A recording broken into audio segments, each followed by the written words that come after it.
Hello students, कैसे हैं सभी।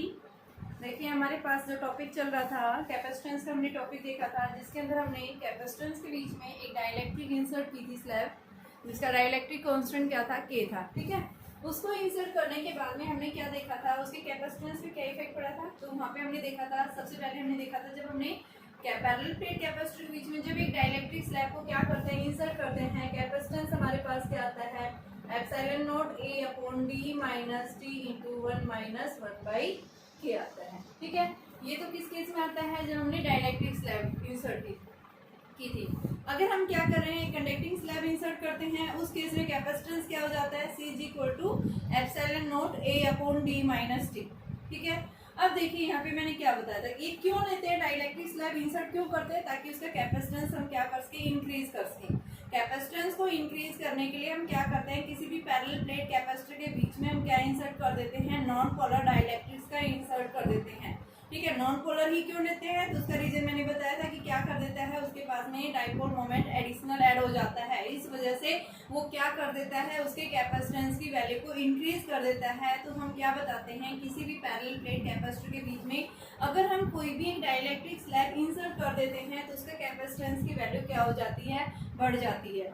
अभी नेक्स्ट आता है कि अगर हम क्या कर रहे हैं, किसी भी पैरेलल प्लेट कैपेसिटर के बीच में जब भी कोई डाइलेक्ट्रिक स्लैब इंसर्ट कर रहे हैं तो कौन कौन से पैरामीटर्स के ऊपर क्या इफेक्ट पड़ेगा, हमें क्या देखना है, इफेक्ट्स ऑफ पैरामीटर किसके, डाइलेक्ट्रिक्स के। किस जब क्या कर रहे हैं, हम पैरेलल प्लेट कैपेसिटर में एक डाइलेक्ट्रिक स्लैब जब इंसर्ट कर देते हैं तो इसके इंसर्ट करने के कारण इन पैरामीटर्स के ऊपर क्या इफेक्ट पड़ेगा। तो इन इफेक्ट्स को देखने के लिए हम फर्स्ट केस देख रहे हैं। देखिए फर्स्ट केस मैंने क्या लिया है कि अगर हमारे पास में क्या है, एक पैरेलल प्लेट कैपेसिटर है जिसका क्रॉस सेक्शन एरिया हमने ए ले रखा है, डिस्टेंस क्या है, दोनों प्लेट्स के बीच की डिस्टेंस डी है।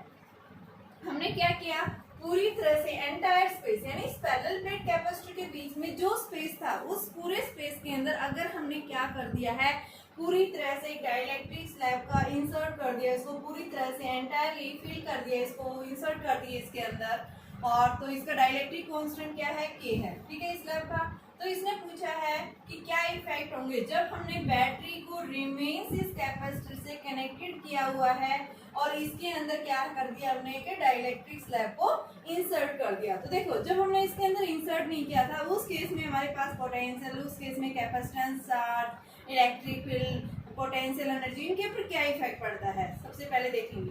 तो देखिए आपके पास क्या बताएंगे, सबसे पहले पोटेंशियल जो है, मान लो इनिशियल V नोट था जब हमने डाइलेक्ट्रिक स्लैब इंसर्ट नहीं, बिफोर इंसर्ट यानी बिफोर इंसर्ट स्लैब और आफ्टर इंसर्ट स्लैब, हमें यही देखना है। इसके ऊपर बेटा वेरी इंपॉर्टेंट टॉपिक है, यहाँ से लगभग एक क्वेश्चन आपको कई बार पूछा जाता है, पिछले 2 साल से नहीं पूछा है इसके ऊपर क्वेश्चन, तो अब की बार जो आने के चांसेस लगभग पूरे हैं, तो आप इसको ध्यान से केयरफुली सुनना है इसको। तो देखिए सबसे पहले क्या कर रहा है कि जब भी हम किसी पैरेलल प्लेट कैपेसिटर के बीच में क्या इंसर्ट कर रहे हैं, एक डाइलेक्ट्रिक स्लैब इंसर्ट कर रहे हैं और वो कैपेसिटर किससे कनेक्टेड है, बैटरी से रिमेन्स कनेक्टेड है, तो बताइए क्या इफेक्ट पड़ेगा। सबसे पहले हम बताएंगे कि जब हमने क्या कर रखा है, बैटरी से इसको कनेक्ट कर रखा है और डाइलेक्ट्रिक स्लैब इंसर्ट नहीं किया है, उस केस में इसका पोटेंशियल, इनिशियल पोटेंशियल क्या था, यहाँ पे V नोट है। ठीक है, अब सेकंड केस है, यानी इसी के अंदर इंसर्ट करने के बाद में हम क्या बताएंगे, पोटेंशियल के ऊपर कोई इफेक्ट नहीं पड़ेगा, पोटेंशियल रिमेन्स सेम। जब भी आप किसी भी कैपेसिटर के अंदर एक डाइलेक्ट्रिक स्लैब इंसर्ट कर रखी है और बैटरी से रिमेन्स कनेक्टेड हो कैपेसिटर, तो उसके पोटेंशियल के ऊपर कोई इफेक्ट नहीं पड़ेगा, पोटेंशियल रिमेन्स क्या रहेगा, उसका सेम रहेगा।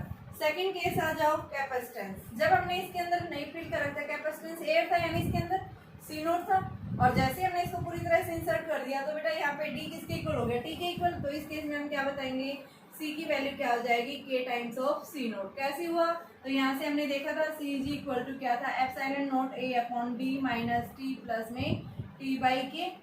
तो यहाँ से अगर आपके पास में टी किसके इक्वल हो जाए, डी के इक्वल हो जाए, तो सी की वैल्यू क्या आ गई, एप्सिलॉन नॉट ए अपॉन में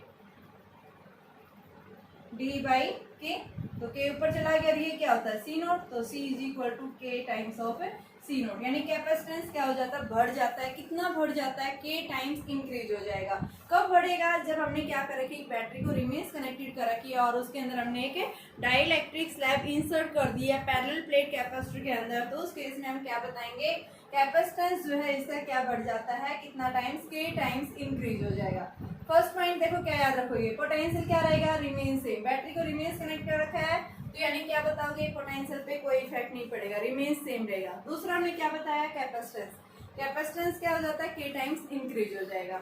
अब थर्ड आ जाओ, हमारे पास में क्या पूछ रहा है, चार्ज, चार्ज के ऊपर क्या इफेक्ट पड़ेगा, तो चार्ज भी क्या बताएंगे कि इनिशियली चार्ज जो है, जब हमने डाइइलेक्ट्रिक स्लैब को इंसर्ट नहीं किया था उस केस में इसका चार्ज क्या था, सी नोट वी नोट। अब इसके ऊपर क्या इफेक्ट पड़ेगा, क्यू डैश, ठीक है, ये करने के बाद है तो सी डैश, क्यू डैश की वैल्यू क्या होती है बेटा, सी डैश इंटू में वी डैश, तो सी डैश कितना है, के टाइम्स ओरिजिनल का, ठीक है, और वी डैश किसके इक्वल है, वी नोट, कोई इफेक्ट नहीं पड़ता, तो यहाँ पे भी क्या हो रहा है, के टाइम्स इंक्रीज हो रहा है। तो यानी हम क्या बताएंगे, जब भी हम एक बैटरी के बैटरी को क्या कर रखा है, पैरेलल प्लेट कैपेसिटर के अंदर एक डाइइलेक्ट्रिक स्लैब इंसर्ट कर रखी है, तो उस केस में हम क्या बताएंगे कि इसका चार्ज जो है वो क्या हो जाएगा, के टाइम्स इंक्रीज हो जाएगा, किससे, ओरिजिनल से, ठीक है। नेक्स्ट हम पढ़ते हैं इलेक्ट्रिक फील्ड, तो इलेक्ट्रिक फील्ड का क्या इफेक्ट पड़ेगा, तो देखो इलेक्ट्रिक फील्ड जो है बेटा, जब हमने स्लैब इंसर्ट नहीं की थी उस केस में वी नोट बाई डी होता है, यही यानी ओरिजिनल है, तो यानी इसका इलेक्ट्रिक फील्ड पहले ये था।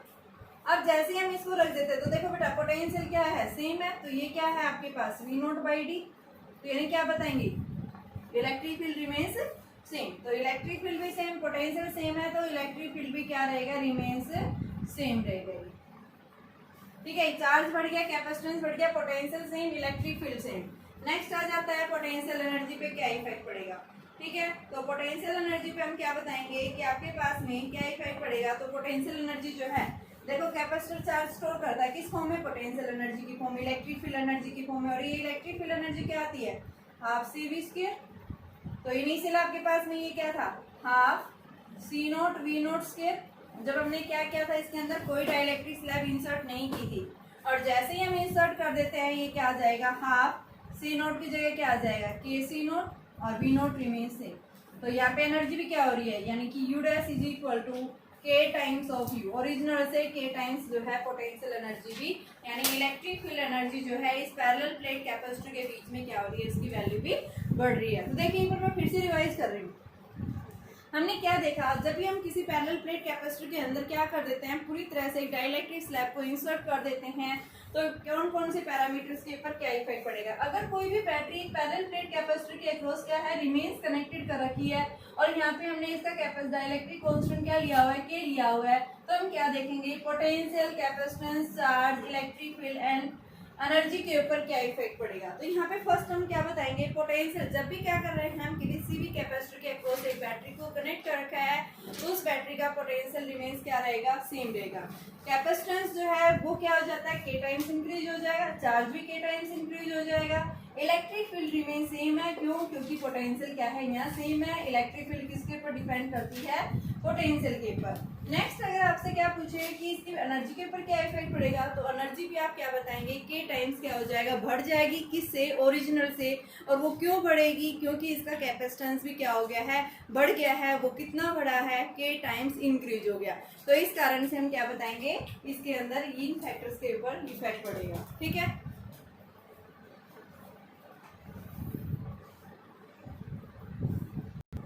देखिए बेटा अभी सेकंड केस है आपके पास में, अगर हम क्या कर रखा है, हमारे पास में एक पैरेलल प्लेट कैपेसिटर है, और इस पैरेलल प्लेट कैपेसिटर के अंदर अगर हम एक डाइइलेक्ट्रिक स्लैब को इंसर्ट कर देते हैं, जहां इस डाइइलेक्ट्रिक स्लैब का डाइइलेक्ट्रिक कांस्टेंट क्या है, के है, ठीक है, ये है इसके पास डाइइलेक्ट्रिक कांस्टेंट। तो यहाँ पे हमें क्या देखना है, तो हमें क्या देखना है, जिसका डाइइलेक्ट्रिक कांस्टेंट क्या है, के है। जब हमने इस डाइइलेक्ट्रिक स्लैब को इसके अंदर पूरी तरह से इंसर्ट कर रखा है और बैटरी को डिस्कनेक्ट किया है, तो क्या इफेक्ट पड़ेगा इसके पैरामीटर्स के ऊपर। सबसे पहले हम देखेंगे चार्ज के ऊपर। तो यहाँ पे इनिशियल चार्ज जब हमने इसको डिस्कनेक्ट नहीं किया था, यानी कि आपके पास में ये डाइइलेक्ट्रिक स्लैब इंसर्ट नहीं की थी, ठीक है, उस केस में इसका चार्ज कितना था, क्यू नोट, और जैसे ही हम इसको इंसर्ट कर देते हैं और बैटरी को डिस्कनेक्ट कर देते हैं, तो चार्ज क्या रहेगा इसका, Q note, which is remain same,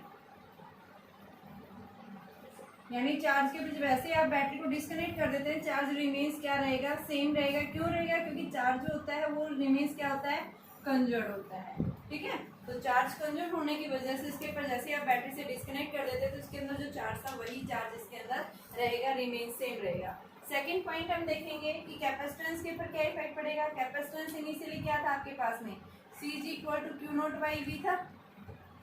आपके पास में कैपेसिटेंस की वैल्यू जो है वो किसके इक्वल होती है, C by Q by V naught. तो हमें क्या देखना है, कैपेसिटेंस। तो कैपेसिटेंस जो हम बताएंगे इनिशियल कैपेसिटेंस C नोट था, लेकिन जैसे हम क्या करते हैं इसके अंदर एक डाइलेक्ट्रिक स्लैब इंसर्ट कर देते हैं और बैटरी को डिस्कनेक्ट कर देते हैं, तो आपके पास में क्या बताएंगे, कैपेसिटेंस ओनली किसके ऊपर डिपेंड करता है, ज्योमेट्रिकल शेप्स के ऊपर, यानी D और A के ऊपर डिपेंड करता है। चार्ज पोटेंशियल इनके ऊपर इंडिपेंडेंट रहता है। तो इसका चार्ज कैपेसिटेंस जो है वो क्या टाइम बढ़ जाएगा, K टाइम्स इंक्रीज हो जाएगा। ठीक है, थर्ड फैक्टर हम देखते हैं पोटेंशियल के ऊपर क्या इफेक्ट पड़ेगा।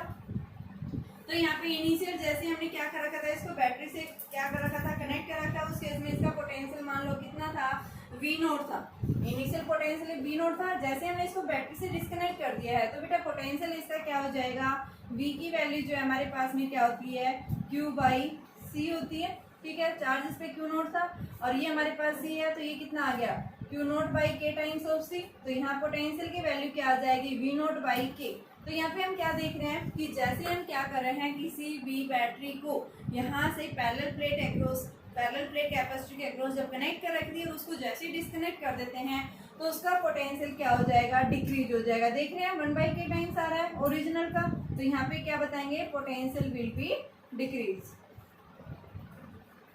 क्या रिमेन सेम रहता है, चार्ज रिमेन सेम रहेगा, पोटेंशियल विल डिक्रीज। कितना डिक्रीज होगा, 1/k टाइम्स डिक्रीज होगा। ठीक है, नेक्स्ट देखिए हमारे पास में इलेक्ट्रिक फील्ड का इफेक्ट देखेंगे। तो इलेक्ट्रिक फील्ड के ऊपर क्या इफेक्ट पड़ेगा, इलेक्ट्रिक फील्ड क्या होती है, V नोट बाई डी। तो इनिशियल इलेक्ट्रिक फील्ड कितना था, E नोट था, यानी कि ये था इनिशियल। बाद में जैसे हमने बैटरी को डिस्कनेक्ट कर दिया है उस केस में हम क्या देख रहे हैं, आपके पास में देखिए यहाँ से हम इसको ऊपर लिख रहे हैं,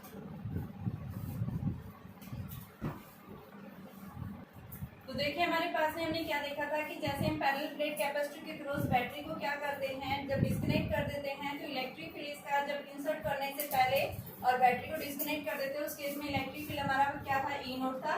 लेकिन जैसे हम उसको डिस्कनेक्ट कर देते हैं इलेक्ट्रिक फील्ड भी बेटा क्या हो जाएगा, डिक्रीज हो जाएगा। पोटेंशियल डिक्रीज हो रहा है, इलेक्ट्रिक फील्ड भी क्या होगा, डिक्रीज होगा। जैसे हमने क्या किया है, स्लैब को इंसर्ट किया, आफ्टर इंसर्ट द स्लैब। ठीक है, यही पोर्शन मैंने यहाँ लिखा है इधर, ठीक है ना, ये वाली वैल्यू चीज है मैंने यहाँ लिख दी है और ये वाला बेटा ये यहाँ लिख दिया है। ठीक है, अब नेक्स्ट लास्ट हमारे पास में क्या बचा है, इसकी एनर्जी। एनर्जी क्या थी इनिशियल, हाफ CV स्क्वायर। ठीक है, C note V note square ले सकते हैं। और जैसे आप बैटरी को डिस्कनेक्ट कर देते हैं तो यहाँ पे एनर्जी के ऊपर क्या इफेक्ट पड़ेगा, हाफ C जो है K टाइम्स हो जाता है C नोट, और V नोट क्या हो जाता है, यानी कि V नोट जो था आपके पास में V की value V note by K decrease हो रही थी, अभी देखा था थोड़ी देर पहले। देखो V की value V note by K है, जैसे डिस्कनेक्ट कर देते डिक्रीज हो जाती है, तो ये वैल्यू क्या आ जाएगी, half K C note V note square by K square. तो ये इसे कैंसिल, और ये हमारे पास में C note V note square by K। तो यहाँ से हमने क्या देखा कि जो एनर्जी है वो एनर्जी भी क्या हो रही है, डिक्रीज हो रही है। यानी सारे पैरामीटर्स इसके अंदर क्या हो रहे हैं, डिक्रीज हो रहे हैं। या सेम क्या है, यहाँ पे चार्ज सेम है और आपके पास में कैपेसिटेंस बढ़ाया है ओनली, और सारे फैक्टर्स यानी पोटेंशियल है, इलेक्ट्रिक फील्ड है, एनर्जी है, ये सारे पैरामीटर्स जब हम बैटरी से क्या कर देते हैं, इसको डिस्कनेक्ट कर देते हैं तो सारे पैरामीटर्स क्या हो जाते हैं, डिक्रीज हो जाते हैं। ठीक है, चार्ज क्या रहेगा, रिमेन्स इस केस में सेम रहेगा। जब हम बैटरी से डिस्कनेक्ट कर देते हैं चार्ज रिमेन्स सेम क्यों रहता है, क्योंकि चार्ज जो है वो कैसा है, कंजर्व इन नेचर है। ठीक है, तो यहाँ से कंजर्व नेचर होने की वजह से इसके अक्रॉस चार्ज क्या रहेगा, रिमेन्स सेम रहेगा। ये हमारे लिए न्यूमेरिकल्स जब करेंगे तो न्यूमेरिकल्स में वेरी हेल्पफुल है। उसके अंदर हम देखेंगे कहाँ पे हम देखेंगे कि बैटरी से कनेक्टेड है, डिस्कनेक्टेड है, स्विच को ओपन कर दिया या क्लोज कर दिया, तो इस कैपेसिटर के क्रॉस पोटेंशियल या चार्ज के ऊपर क्या इफेक्ट पड़ेगा। तो क्या याद रखोगे, जब भी हम क्या कर रहे हैं, एक पैरेलल प्लेट कैपेसिटर के अक्रॉस अगर बैटरी को रिमेन्स कनेक्ट कर रखा है तो बैटरी अगर जब तक रिमेन्स कनेक्टेड है कैपेसिटर के अक्रॉस तो उस केस में हम क्या बताएंगे, उसका पोटेंशियल रिमेन्स क्या रहता है, सेम रहता है, और अदर फैक्टर्स जो है वो सारे क्या हो जाते हैं, बढ़ जाते हैं। ठीक है, आपके पास में क्या बताएंगे, potential same, electric field same, लेकिन चार्ज जो है वो क्या हो जाता है, बढ़ जाता है, कैपेसिटेंस जो है वो बढ़ जाता है K टाइम्स, और साथ में पोटेंशियल यानी कि जो एनर्जी जो स्टोर होती है कैपेसिटर के अंदर किस फॉर्म में स्टोर होती है, इलेक्ट्रिक फील्ड एनर्जी की फॉर्म में स्टोर होती है, वो भी क्या हो जाती है, डिक्रीज हो जाती है। नेक्स्ट हम देखेंगे कि जब हमने क्या कर दिया, एक कैपेसिटर के अक्रॉस अगर बैटरी को डिस्कनेक्ट कर देते हैं तो उस केस में कैपेसिटर के ऊपर क्या इफेक्ट पड़ेगा, तो वहाँ पे आप क्या बताएंगे, चार्ज रिमेन सेम रहेगा, ठीक है, और साथ में हम क्या बताएंगे, कैपेसिटेंस के टाइम से इंक्रीज हो जाता है।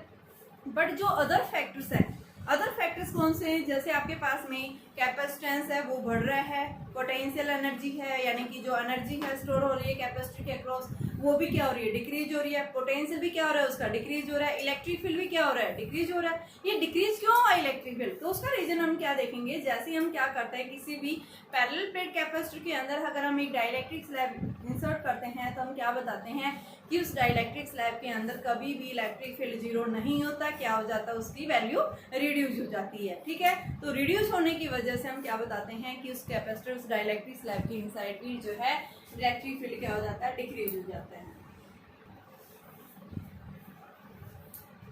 देखिए अभी हमारे पास में अगला टॉपिक है कॉमन पोटेंशियल। कॉमन पोटेंशियल क्या होता है, यानी कि अगर आपके पास में दो चार्ज स्फेरिकल सेल्स हैं, ठीक है, अगर हम उन दोनों चार्ज स्फेयर्स को जिनका पोटेंशियल V1 V2 है, इनका कैपेसिटेंस C1 और C2 है, अगर हम इन दोनों वायर्स को क्या कर देते हैं, दोनों कैपेसिटेंस वगैरह के मेटेलिक वायर से कनेक्ट कर देते हैं दोनों स्फेयर्स को, तो बेटा ये क्या करेंगे, अपने चार्जेस को ट्रांसफर करेंगे, एक दूसरे के साथ चार्ज को शेयर करेंगे, और जब तक शेयर करते रहेंगे जब तक कि दोनों का चार्ज क्या ना, दोनों का क्रॉस पोटेंशियल क्या ना हो जाए, सेम ना हो जाए। तो यहाँ पे हम क्या बताते हैं कि आपके पास में जब भी दो अलग अलग कैपेसिटर है जो अलग अलग चार्ज है और इनका पोटेंशियल क्या है, डिफरेंट है, जब भी हम क्या करते हैं इनको किसी कंडक्टिंग वायर से यानी मेटेलिक वायर से कनेक्ट कर देते हैं तो क्या करना शुरू कर देते हैं, ये जिस कैपेसिटर के पास में चार्ज हाई था, हाईयर पोटेंशियल था, वहां से हाईयर से लोअर की तरफ क्या करना शुरू कर देगा, वो अपने चार्ज को जो है अपने पोटेंशियल को ट्रांसफर करना शुरू कर देगा, और जब तक ये चार्जेस को ट्रांसफर करते रहेंगे जब तक कि इनका पोटेंशियल क्या ना हो जाए, सेम ना हो जाए। जैसे इन दोनों का पोटेंशियल सेम हो जाता है तो उस केस में हम क्या बताते हैं कि वो क्या है, कैपेसिटर के पास में जो पोटेंशियल आएगा, जैसे ही दोनों कैपेसिटर का पोटेंशियल सेम हो जाता है उस पोटेंशियल को हम क्या कहेंगे, कॉमन पोटेंशियल। देखिए एक बार फिर से मान लो आपके पास दो अलग अलग कैपेसिटर हैं, अलग अलग इनका पोटेंशियल है, अलग अलग इनका कैपेसिटेंस है, तो चार्ज भी क्या होगा, इन दोनों का अलग अलग होगा। अगर हम क्या करें, दो अलग अलग चार्ज स्फेरिकल सेल्स यानी दो अलग अलग कैपेसिटर को अगर हम किसी भी मेटेलिक वायर से या फिर एक कंडक्टिंग वायर से कनेक्ट कर रहे हैं, तो मैंने बता रखा है बेटा जब भी मेटेलिक वायर की बात आती है, मेटल वायर का मतलब ये अपने चार्ज को क्या कर देंगे, ट्रांसफर। तो ये जिस कंडक्टर के पास, जिस कैपेसिटर के पास में हाईयर पोटेंशियल होगा, हाईयर चार्ज होगा, वहां से चार्ज क्या करेगा, ट्रांसफर होगा, किसकी तरफ जाएगा, लोअर पोटेंशियल की तरफ जाएगा, और ये अपने चार्जेस को तब तक ट्रांसफर करते रहेंगे जब तक कि दोनों कंडक्टर्स के ऊपर पोटेंशियल क्या ना हो जाए, सेम ना हो जाए, और जिस केस में यानी कि जिस पोटेंशियल के ऊपर दोनों की वैल्यू क्या हो जाती है, V की वैल्यू सेम आ जाती है, उस पोटेंशियल को हम क्या बोलते हैं, क्या है, कॉमन पोटेंशियल, ठीक है। तो यहाँ से देखिए चार्ज यानी कि ट्रांसफर करने से पहले यानी कि शेयरिंग करने से पहले आप क्या बताएंगे, इन दोनों के पास में टोटल चार्ज क्या था, तो सबसे पहले हम कंसीडर करेंगे let C1 be the capacitance of first capacitor ले लो बल्कि इसको, एंड C2 जो है वो सेकंड का है, इसका पोटेंशियल क्या है, V1, दूसरे का V2 पोटेंशियल है, ठीक है। अब ये क्या कर रहे हैं, charge, total charge before sharing करने से पहले इनके ऊपर चार्ज कितना था, तो आपके पास में क्या आ जाएगा, Q1 प्लस Q2 लेंगे। Q1 कितना है बेटा, C1 V1, और Q2 कितना है, C2 V2, ये हमारे पास में आ गया। अब इन्होंने क्या करना शुरू कर दिया है, चार्ज को ट्रांसफर करना शुरू कर दिया है, तो यहाँ पे हम क्या बताएंगे कि जब ये चार्ज को ट्रांसफर कर रहे हैं तो दोनों का पोटेंशियल क्या हो जाता है, सेम हो जाता है। After sharing the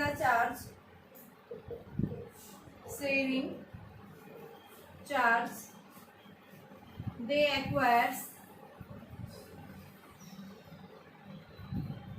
a common potential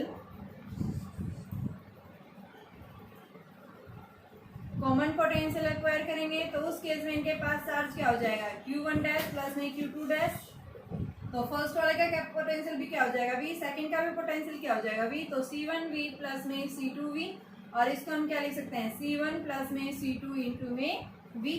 अब by using the conservation of charge, कि चार्ज को ट्रांसफर करने से पहले और ट्रांसफर करने के बाद चार्ज हमेशा क्या रहता है, कंजर्व रहता है। तो हम क्या देखेंगे, by using the conservation of charge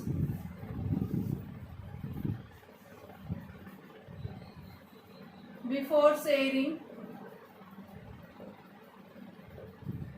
is equal to after sharing।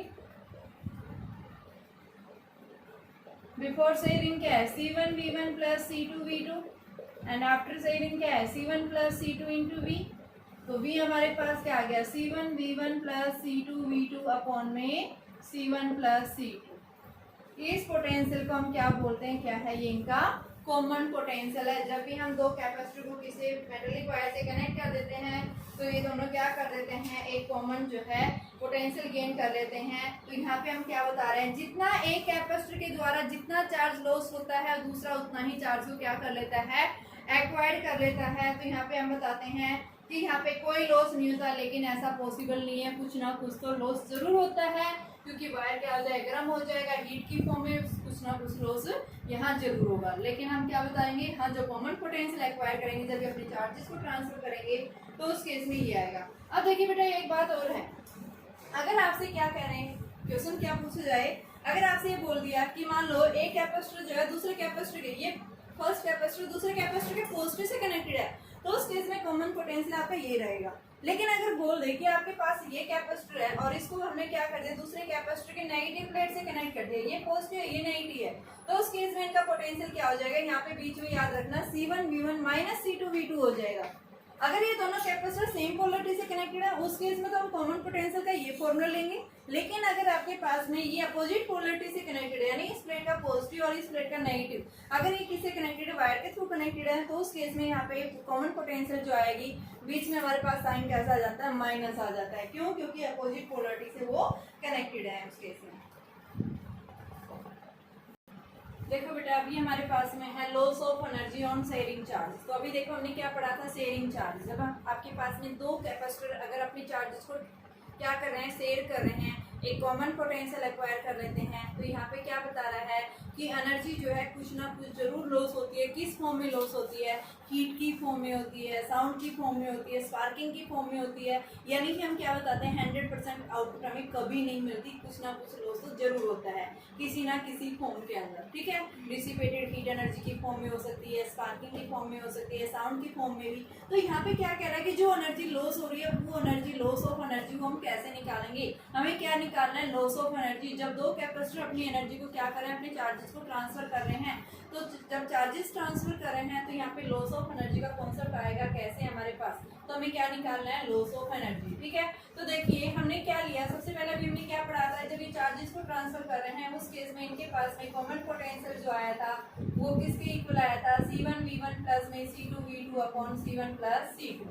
अब मान लो कि से बिफोर शेयरिंग करने से पहले, शेयरिंग करने से पहले आपके पास क्या बताएंगे, टोटल एनर्जी जो थी वो क्या थी। ठीक है, बिफोर शेयरिंग टोटल एनर्जी किसके इक्वल थी बेटा, वो टोटल एनर्जी यानी U1 ले रहे हैं half C1 V1 square plus half C2 V2 square. After sharing के बाद में क्या हो जाएगा, यहाँ से after sharing total energy U2 क्या हो जाएगा, half C1 V plus C2 into V square. तो ये हमारे पास में क्या आ गया, V2 आ गया। अब हमें क्या निकालना है, लॉस ऑफ एनर्जी। तो लॉस ऑफ एनर्जी को निकालने के लिए हम क्या करेंगे, यानी कि U2 delta U loss of energy देगा, ये delta U loss of energy. तो आपके पास में किसके इक्वल, डेल्टा U, और डेल्टा U क्या आएगा, U1 माइनस U2। U1 कितना है हमारे पास में, half C1 V1 square plus half C2 V2 square minus half C1 plus C2 into V square. V हमने निकाल रखा है, पुट करें यहाँ पे, तो हमारे पास में क्या आ जाएगा, delta U is equal to half C1 V1 square plus half C2 V2 square minus half C1 plus C2। V की वैल्यू क्या है बेटा, यहाँ से C1 plus V1 plus C2 V2 इसका स्क्वायर अपॉन में C1 प्लस C2 का square. ये एक स्क्वायर से कैंसिल हो गया।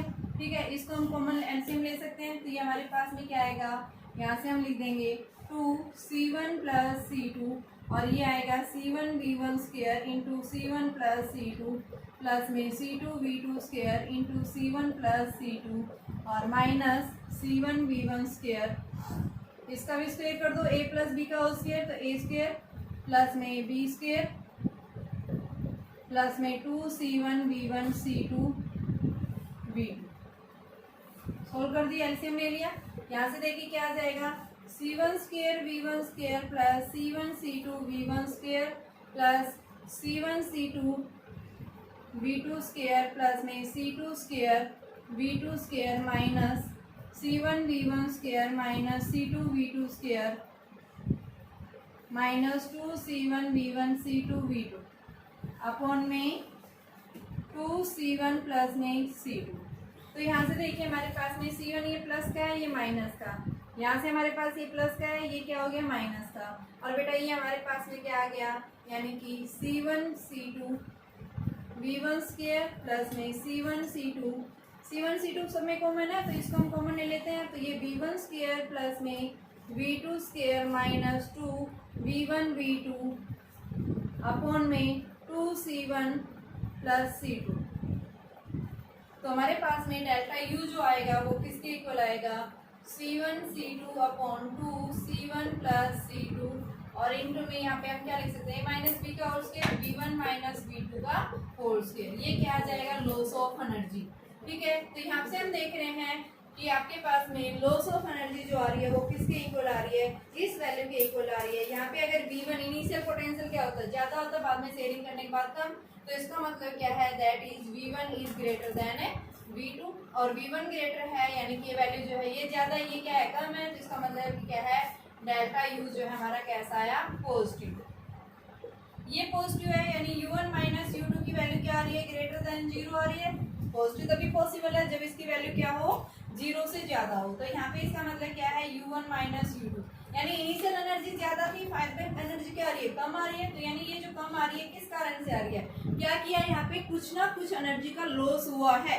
ठीक है, किस फॉर्म में, स्पार्किंग की फॉर्म में, एनर्जी हीट एनर्जी की फॉर्म में, साउंड की फॉर्म में। ठीक है, तो यहाँ पे हम क्या बताएंगे, जब भी लॉस ऑफ एनर्जी का अगर वैल्यू पूछता है तो उसके लिए हम ये फॉर्मूला अप्लाई करेंगे। ठीक है, क्या किया हमने, कुछ नहीं किया, शेयर करने से पहले टोटल एनर्जी क्या थी, शेयर करने के बाद टोटल एनर्जी क्या आई है, यहाँ पे हमने कॉमन पोटेंशियल की वैल्यू पुट कर दी, इसको हमने सिंप्लीफाई कर दिया, तो यहाँ से हमारे पास ये वैल्यू आई और यहाँ से हमने देखा कि इनिशियल एनर्जी क्या थी, ज्यादा थी, फाइनल एनर्जी जो आई वो क्या है, कम है। तो इसका मतलब क्या है कि यहाँ पे कुछ ना कुछ एनर्जी का लॉस हुआ है। किस फॉर्म में हुआ है, हीट एनर्जी की फॉर्म में, साउंड की फॉर्म में, ठीक है, स्पार्किंग की फॉर्म में। तो यहाँ पे आपके पास जो है एनर्जी का लॉस आएगा इस फॉर्म में। ठीक है, देखिए बेटा आपके पास क्वेश्चन दिया हुआ है, एक 600 पिकोफैराड कैपेसिटर है, इसको 200 वोल्ट की बैटरी से क्या किया गया है, चार्ज किया गया है, इसको फिर डिस्कनेक्ट कर दिया गया है सप्लाई से। ठीक है, तो यहाँ पे देखिए सबसे पहले फर्स्ट कैपेसिटर C1 कितना है, 600 पिकोफैराड और पोटेंशियल कितना है इसका, 200 वोल्ट। इसको फिर क्या कर दिया, डिस्कनेक्ट कर दिया है। ठीक है, और इसको दूसरे कैपेसिटर के साथ कनेक्ट कर दिया है। ठीक है, end is connected to the another. तो यहाँ पे C2 कितना है, 600।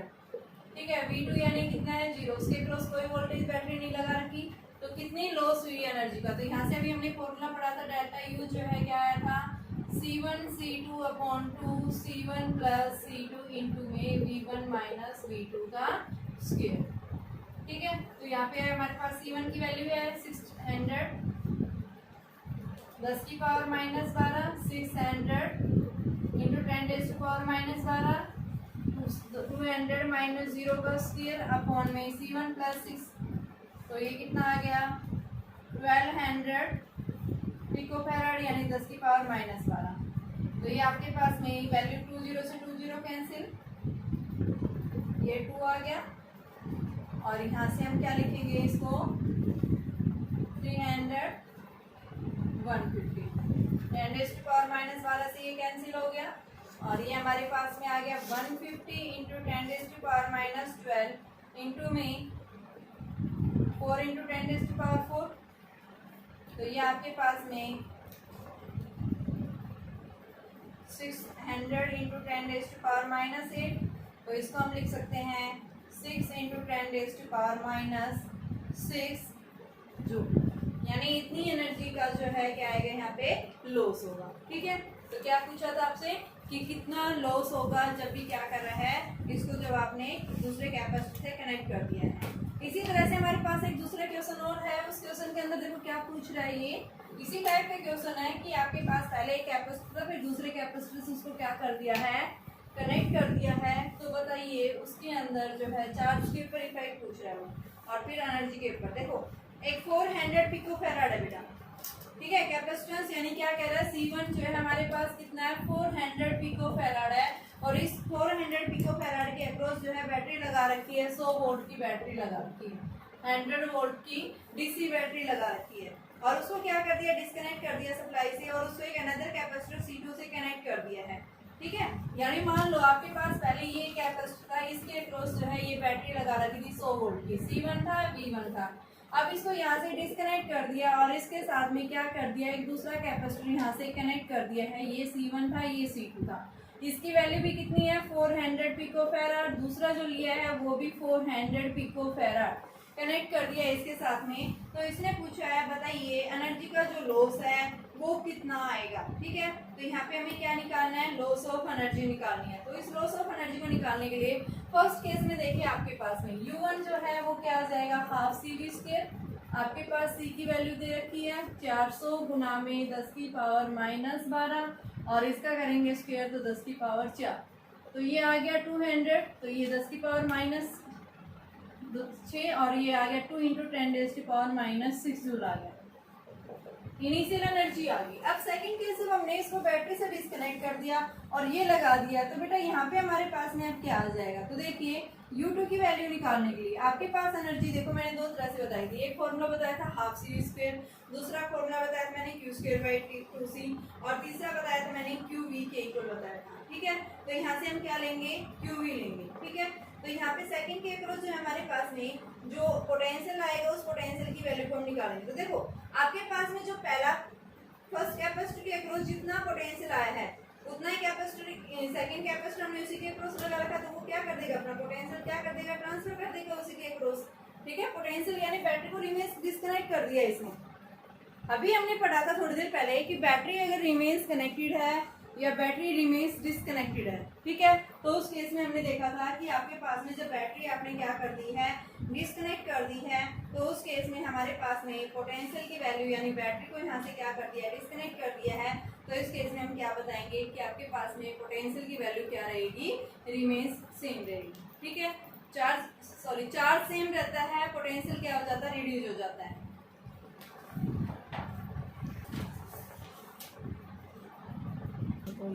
तो इस केस में हम क्या बता रहे हैं यहाँ पे सेकंड केस के अंदर कि इसने इस कैपेसिटर से कनेक्ट कर दिया, बैटरी को डिस्कनेक्ट कर दिया है, तो यहाँ पे आपके पास में जो पोटेंशियल जो रहेगा बैटरी को जब भी डिस्कनेक्ट कर देते हैं चार्ज सेम रहता है बट पोटेंशियल क्या रहेगा, चेंज हो जाता है। ठीक है, तो यहाँ पे हम क्या बताएंगे, आपके पास में देखो फॉर्मूला होता है QV, तो Q जो है यानी पहले जो इस कैपेसिटर के अक्रॉस जो चार्ज था वो क्या हो जाएगा, दोनों में डिवाइड हो जाएगा, तो यहाँ पे हम क्या ले लेंगे Q', तो ये आपके पास में हाफ, और Q की वैल्यू Q' के आ गए यहाँ पे Q' = Q/2, फर्स्ट इन दोनों के अक्रॉस इक्वली डिवाइड हो जाएगा तो Q/2 हो गया ये, और इनटू में यहाँ पे V, तो ये हमारे पास में 1/4 QV।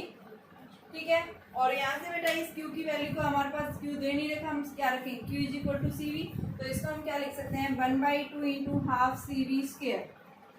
ठीक है, और ये हम निकाल चुके हैं, ये आपके पास में क्या है, ये वैल्यू कितनी है 2 इंटू 10⁻⁴, तो यहाँ पे हम क्या लिखेंगे, यानी U2 जो है वो हमारे पास में क्या आ रही है, U2 = 1/2 U1, पहले से आप ट्रांसफर हो जाएगी, तो आपके पास में वैल्यू क्या आ गई, U1 की वैल्यू 2 इंटू 10⁻⁻6/2, तो ये कितना आ गया 10 की पावर -6।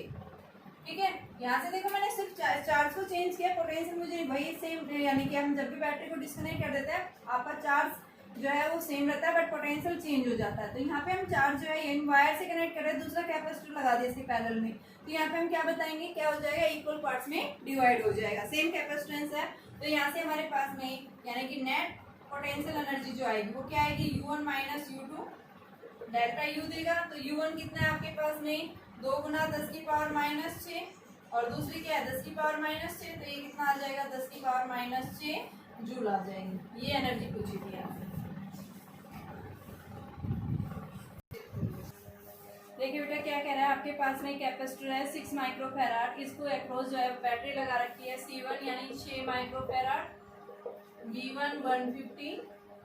दूसरा कैपेसिटर जो है वो क्या कर दिया है यहाँ पे कनेक्ट कर दिया है, तो इसका जो पोटेंशियल है वो क्या हो गया है फॉल्स हो गया है। तो यानी एक तरह से क्या हो गया, ये कॉमन पोटेंशियल है कि आपके पास एक कैपेसिटर था, उसको पहले 150 वोल्ट की बैटरी से अब दूसरा कैपेसिटर लगा दिया, तो ये क्या कह रहा है यहाँ पे इनके अक्रॉस जो पोटेंशियल है वो कितना आ गया 90 वोल्ट। तो V की वैल्यू हमारे पास 90 वोल्ट दे रखी है, ठीक है। तो इसने पूछा है ये C1 था ये C2, तो इसके कनेक्ट करने के कारण यहाँ पे पोटेंशियल दोनों के अक्रॉस 90 वोल्ट आ गई है। तो यहाँ पे हमें क्या निकालना है, कैपेसिटेंस C2 निकालना है और एनर्जी लॉस वो कितनी हुई है, ठीक है। तो इसके लिए C2 निकालने के लिए V इज इक्वल टू क्या पड़ा था C1 V1 प्लस में C2 V2 upon C1 plus C2। ये हमारे पास 90 इज इक्वल टू C1 कितना है 6 गुना 10 की पावर -12 -6 है बेटा माइक्रो में ये, और V1 कितना है आपके पास में 150। C2 जो है वो हमारे पास नहीं, यानी कि क्या कह रहा है कि जो सेकंड कैपेसिटर जो है वो कैसा था यानी अनचार्ज था इनिशियली, तो उसके अक्रॉस हम क्या लेंगे वोल्टेज 0, अनचार्ज था ना वो, तो यानी कि V2 क्या हो गया 0, तो ये पूरा ही 0। और C1 की वैल्यू आपके पास 6 गुना 10 की पावर -6 और प्लस C2, ठीक है। तो यहाँ से इसको हम क्रॉस मल्टीप्लाई करेंगे, 6 गुना 10 की power -6 plus C2 is equal to 6 into 10 raise to power -6 into 150 upon 90। तो ये इसके साथ कैंसिल, ये आपके पास में 3 2 जा 6, तो ये 10 रेज़ टू पावर -5 आ गया। इधर से C2 निकालना है, तो C2 की वैल्यू क्या आएगी उधर चला जाएगा, ये -6 गुना 10 की पावर -6, ठीक है। तो जब हम इसको सोल्व करते हैं तो ये हमारे पास में कैपेसिटेंस जो आएगा वो किसके इक्वल आ जाएगा बेटा, ये आएगी 4 माइक्रोफैराड के इक्वल आ जाएगी। जब आप इसको सोल्व करेंगे तो ये हमारे पास में यानी कि 4 माइक्रोफैराड की फॉर्म में आया है। C2 निकाल दिया यहाँ से, और जब C2 आ जाता है तो उस केस में एनर्जी का लॉस, तो सबसे पहले आप क्या लोगे U1 किसके इक्वल है half C1 V1 square plus half to C2 V2। तो V2 क्या है 0, तो क्या आएगा half C1 V1 square. C1 कितना है आपके पास में 1/2 6 into 10 raise to power -6, V1 जो है 150 इंटू में 150, तो ये 3 आ गया। और इसको जब हम सोल्व करते हैं तो आपके पास 15 इंटू 50 कितना होता है 225 होता है, ठीक है। 5 को जब आप 3 से मल्टीप्लाई करेंगे तो ये आपके पास में 6.75 into 10 raise to power -2 joule आ जाएगा। इसी तरह से हम U2 निकालेंगे। U2 देखो ये आपके पास C2 V2 0 था ना, अब U2 निकालेंगे तो U2 हमारे पास में क्या आ जाएगा यहाँ से, यानी कि आपके पास ये वैल्यू आ जाएगी half C1 plus C2 into में V दे रखा है। C1 कितना है आपके पास में 6, C2 कितना है वो हमारे पास 4 आ गया, तो 6 4 10, तो 1/2 गुना 10 की पावर -6 और V 90, तो ये हमारे पास 5, तो 450 into 10 raise to power -6 joule. तो U1 निकाल दिया U2 निकाल दिया। अब इन दोनों का आप क्या कर लो डिफरेंस कर दो, तो यहाँ पे U2 ज्यादा है U1 क्या है कम है, तो हम U2 में से U1 की वैल्यू सब्ट्रैक्ट कर देंगे। क्या आ जाएगा हमारे पास में, ये चेंज इन एनर्जी आ जाएगा डेल्टा।